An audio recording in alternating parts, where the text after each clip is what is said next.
गांव के किनारे एक छोटा सा प्यारा सा घर था जहां हामिद अपने खानदान के साथ रहता था। हामिद अक्सर उदास बैठा रहता था और अपनी बेटियों के मुस्तकबिल की फिक्र करता था। इसे लगता था कि बेटियां सिर्फ एक बोझ होती हैं। एक शाम हामिद ने अपनी बीवी ज़ैनब से कहा, ज़ैनब, मैं बहुत फिक्रमंद हूँ। मेरे पास बेटों की तरह सहारा देने वाला कोई नहीं जो कमा कर लाए। मुझे डर है कि जब मैं बूढ़ा हो जाऊंगा तो हमारा क्या होगा। मरियम और अलीशा बहुत समझदार लड़कियां थीं। वो कमरे के बाहर खड़ी अपने वालिदैन की बातें सुन रही थीं। उनका दिल भर आया लेकिन उन्होंने हिम्मत नहीं हारी।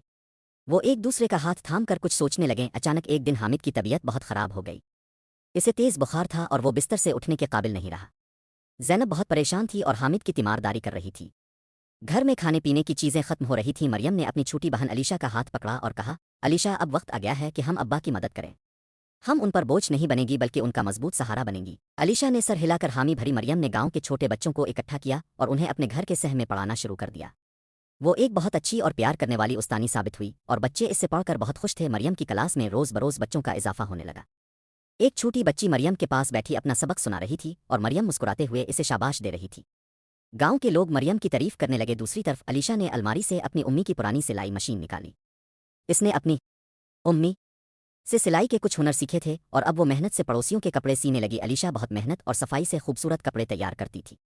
इसकी उंगलियां मशीन पर तेजी से चलती थीं और वो नित नए डिज़ाइन बनाती थी। जल्द ही पूरे गांव में इसके काम की धूम मच गई। महीने के आखिर में जब मरियम और अलीशा को उनकी पहली कमाई मिली तो वो खुशी से निहाल थीं।